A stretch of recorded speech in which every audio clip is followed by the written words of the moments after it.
சமைக்கும் போது ஒரு லவ்வோட சமைக்கணும்டா. அதான் பாதி ருசியே. வெங்காயம் நறுக்கும் போது கூட ரசிச்சு நறுக்கணும், லவ்வோட. வணக்கம் அண்ட் வெல்கம் டு இன்லாஸ் சமையல். இன்னைக்கு நம்ம பார்க்க போற டிஷ் கடம்பா பால் கறி. அதுக்கு என்னென்ன தேவை, எப்படி செய்யலாங்கிறத பார்க்கலாம் வாங்க. வணக்கங்க. இப்போ நான் வந்து ஒரு 1/2 கிலோ கனவா வாங்கிட்டு வந்திருக்கேன். இந்த கனவாவை தான் கடம்பான்னு சொல்லுது என் மருமக. சென்னையில் வந்து இதை கடம்பான்னு தான் சொல்லுவாங்க. நம்ம ஊர் சைட்லலாம் கனவா தான். பாருங்கள், இந்த பூ மாதிரி இருக்கிறது வந்து தலை.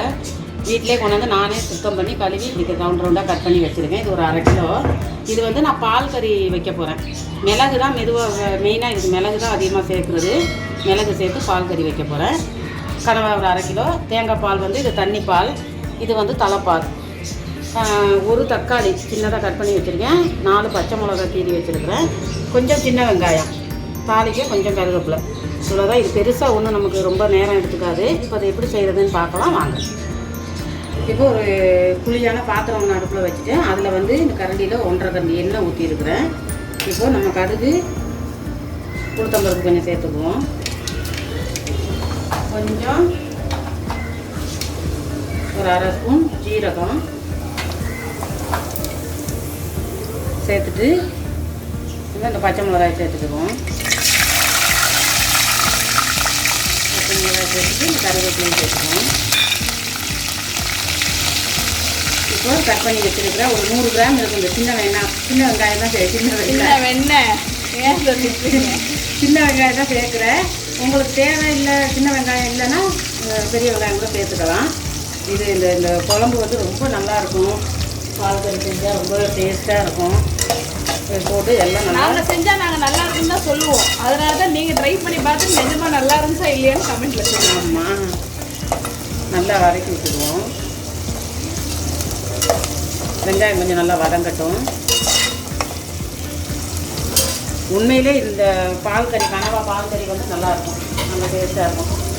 இப்போ இந்த வெங்காயம் பச்சை மிளகாய் எல்லாம் நல்லா வதங்கிடுச்சு. வதங்கினோன்னா நம்ம இந்த தக்காளியை சேர்த்து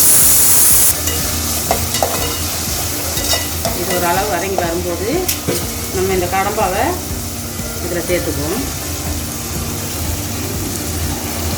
நல்லா சுத்தமாக கழுவி தண்ணி இல்லாமல் வச்சுருக்கேன்.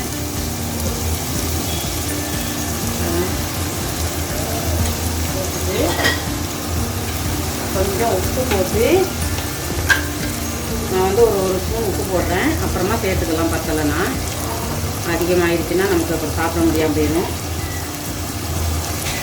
இப்போது நல்லா இதை மிக்ஸ் பண்ணிவிடுங்க. என்ன இப்போ ஒரு வாய்ட்டு அங்கே செஞ்சுக்கிட்டேன். தாரண்ட பொங்கல் வாசனை அடிக்குதா? இப்போதான் செய்கிறேன்ல, அதான் வாசனையாக இருக்குது. என் பேரனுக்கு மூக்கில் வாசனை வந்துருச்சு. இது வந்து நல்லா கிண்டி விட்டுட்டு கொஞ்ச நேரம் ஒரு மூடி போட்டு நம்ம மூடிடணும். இதில் வந்து நிறைய தண்ணி விடும். அப்புறமா தான் நம்ம பால் சேர்த்துக்கிறணும். இது இப்படியே நல்லா கொஞ்ச நேரம் வதங்கட்டும். நம்ம இதை திறந்து பார்ப்போம். பாருங்கள், நான் தண்ணி வந்து ஒரு சொட்டு கூட சேர்க்கலை. இந்த கடம்பாவை போட்டேன். பாருங்கள், வெந்து சுருங்கி தண்ணி எவ்வளோ தண்ணி விட்டுருக்குன்னு பாருங்கள். ஒரு சொட்டு தண்ணி கூட நான் ஊற்றலை. இந்த தண்ணியெல்லாம் நல்லா வற்றிட்டதுக்கு அப்புறம் தான் நம்ம அந்த பாலெல்லாம் சேர்த்துக்கிறணும். இன்னும் கொஞ்சம் நேரம் இந்த தண்ணியெல்லாம் வற்றட்டும். தண்ணி கஷ்டத்துக்கு எல்லாரும் கனவா வாங்கி செய்வோம். தண்ணி கஷ்டம் வந்தால் கனவா வாங்கி செஞ்சால் எல்லோரும் தண்ணி குடிக்கலாம்னு சொல்லுது என் மருமக. இன்னும் கொஞ்சம் நேரம் இருக்கட்டும் அடுப்புலையே. இப்போ அதுக்கு வந்து இப்போ பாருங்கள், நல்லா வெந்து தண்ணியெல்லாம் நல்லா வற்றிடுச்சு. இந்தளவுக்கு நல்லா வெந்து வரணும். ஒரு மாதிரி பிங்க் கலராக வந்திருக்கு. நான் இப்போ அதுக்கு வந்து ஒரு 1/2 ஸ்பூன் மஞ்சள் பொடி சேர்த்துக்கிறேன். இது வந்து மொத்தமும் மிளகு தூள் தான். ஸ்பெஷலாக மெயினே மிளகு தூள் தான்.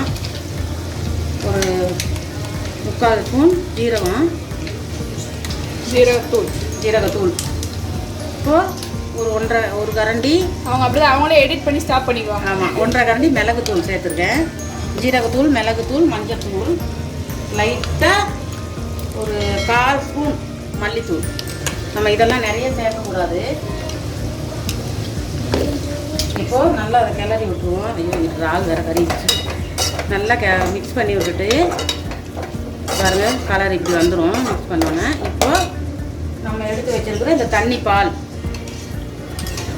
இது வந்து பால் கறி, அதுக்காக இந்த தண்ணி பாலை சேர்த்துக்குவோம். குழந்தைங்களுக்கெல்லாம் ரொம்ப பிடிக்கும், ஊற்றி சாப்பிடலாம். இது மென்று சாப்பிட முடியாட்டாலும் இந்த பால் குழம்பு ஊற்றிக்குவாங்க. இந்த மிளகு தூள்லாம் சேர்த்துருக்கிறதுக்கு சளி இருமல் அந்த மாதிரி இருந்தால் கூட நல்லது, ரொம்ப நல்லது இது.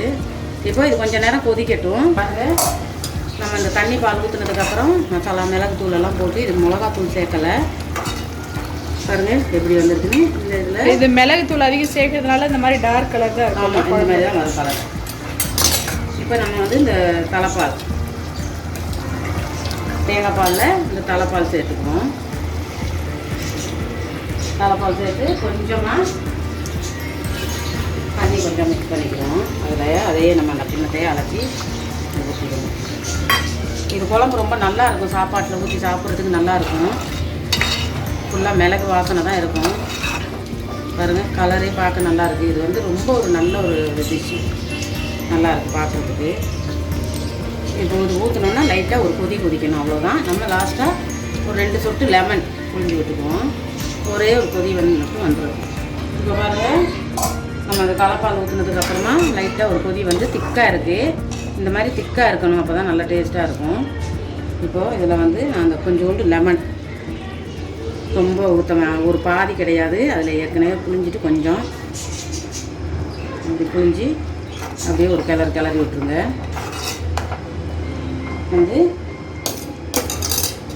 மல்லிக்கீரை கொஞ்சமாக தூவிக்கிறோம். அவ்வளோதான், கனவா பால் கறி ரெடி.